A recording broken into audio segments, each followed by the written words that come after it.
Hello everyone, let's solve the problem minimize the size of CodeChef starters 15. Let's first understand the problem statement. In problem statement, we are given an integer c. We are given an integer c and it in form we have to express it as a multiple of many elements like a1, zor a2,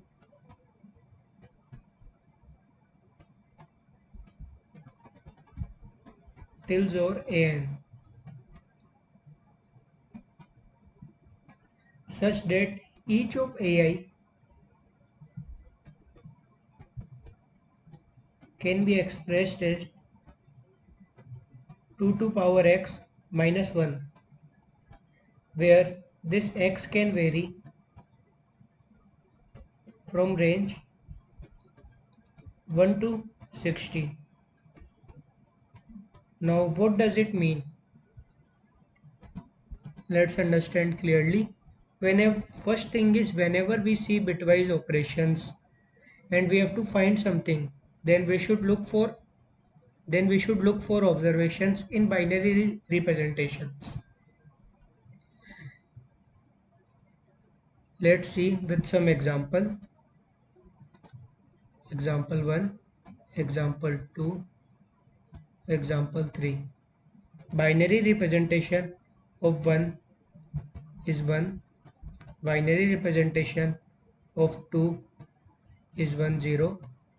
Binary representation of 3 is 1 1. Now for 1 we can simply take a 1 because it is 2 to power 1, it is equals to 2 to power 1 minus 1.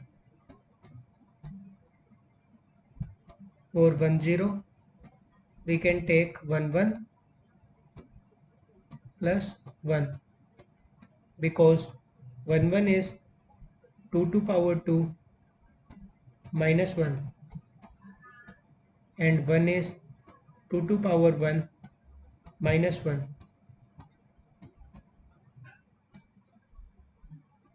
It is 3 and it is 1. We can see that XOR of 1 and 3 equals to 2. So we are taking only two elements. Now let's see for 3. We can see that C is already we can see that 3 is already in form of 2 to power 2 minus 1. So we will directly take 3. Here we are getting only 1, 3. For 2 we are having 1 and 3. For 1 we are having only 1. Now let's see some observations. We know that each AI is of form 2 to power x minus 1 and it is also given that x can vary from 1 to 60. What does it mean? It means that AI is just 1 less than a power of 2. So binary representation of AI will be always be consecutive number of ones. Only one will be present in its binary representation. I am writing binary representation taking taking the leftmost bit as its most significant bit, which is 1. It will always be consecutive ones having no zero in between. This is the first observation. Now second observation. We know whenever we take XOR of two ones, we get a 0. Like if there are even number of ones and we take XOR of all of them, then we will get a 0. And if there are odd number of ones and if we will take XOR of them, then we will get a 1. This thing we already know. Like from the properties of XOR.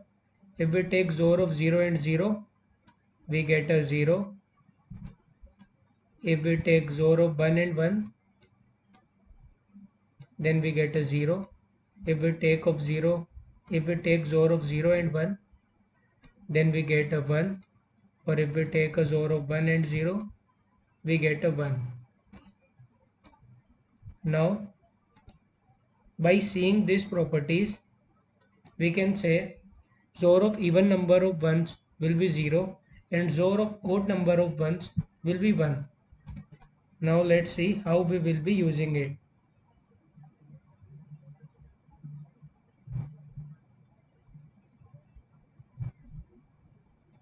Let's write, let's say we are given some C which is having binary representation like 1 0 0 1 1 0.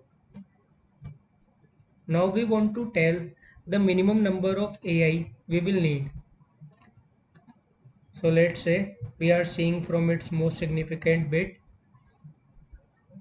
which is set. From here we see 1. So to make this 1 we will have to take this. Now we will move to next bit. We see it is 0. Now to make it 0 we have to take 1 here also.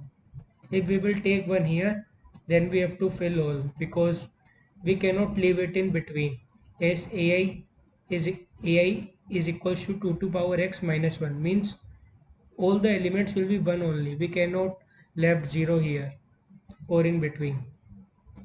Now we move ahead. We see there is 0 again, but we know both of these 1 will make 0 here after taking XOR. So we can continue.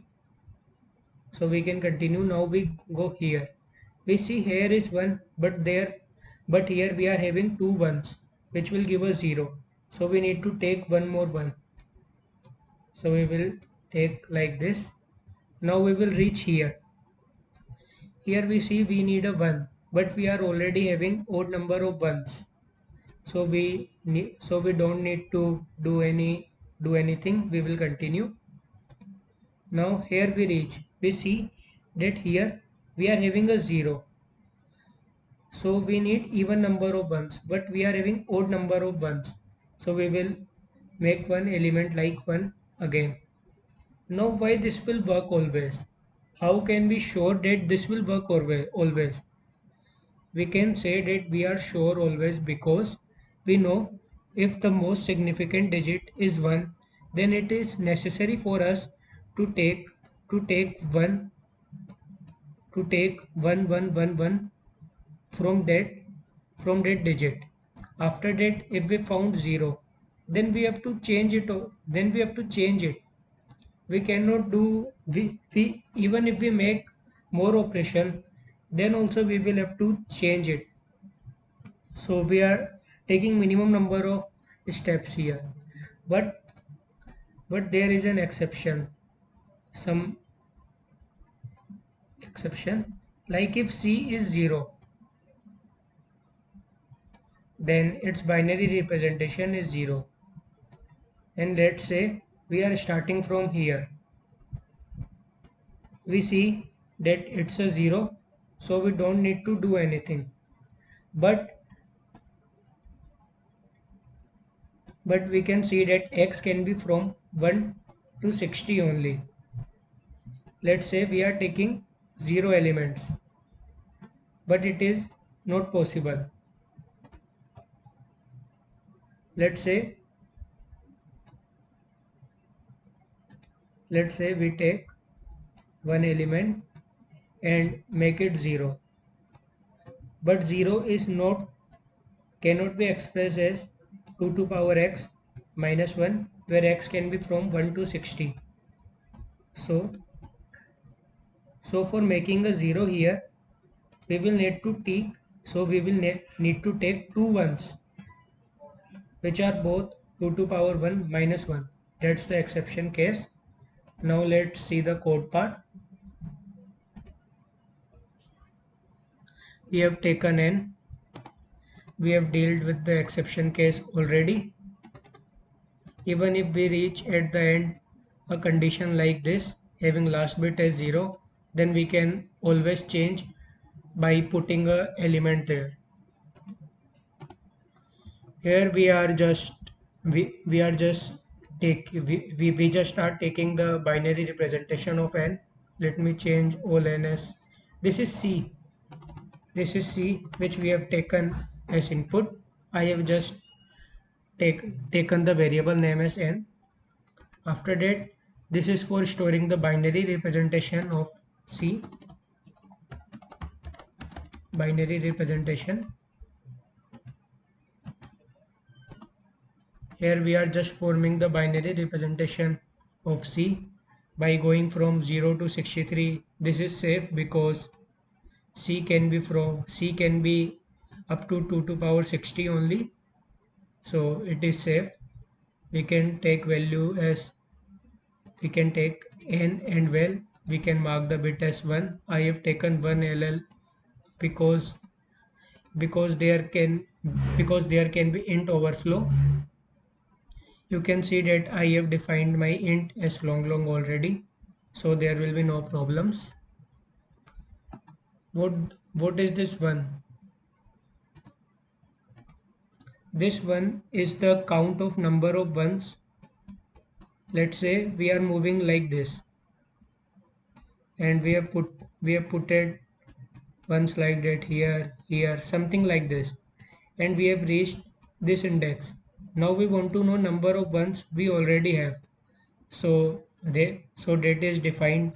So that is getting tracked by this variable ones. We have taken array as our answer array. Now we are going from most significant bit. From I equals to 63, we can simply go from 60, but we are going from 63 for being safe. So if the bits I is 1, then we are sure that we need odd number of ones. If we are already having odd number of ones, then we will continue. If we are not having odd number of ones, then we will make consecutive number of ones. We will put another element having consecutive number of ones from it, from that index. So we will add one ones, we will increase the number of ones, and we will push back I plus 1, because because we will be we will be putting as a element in array, so that the bits from ith place to 0th place becomes 1. After that we will continue. If if the if the bit if the bit I is 0, it is not set, then then the number of ones need to be needs to be even. If they are already even, then we can continue, else we will increase the number of ones and push I plus 1, because we will be taking 2 to the power I plus 1 minus 1 as a value, which we will calculate at the time of printing only. After the loop finish, we will print the size of array, and then we will print all the elements of array. We have put at the index value, so we will change it to 2 to power I, 2 to power element minus 1. That's what we are doing. We have printed all elements and printed the next line. Thanks for watching.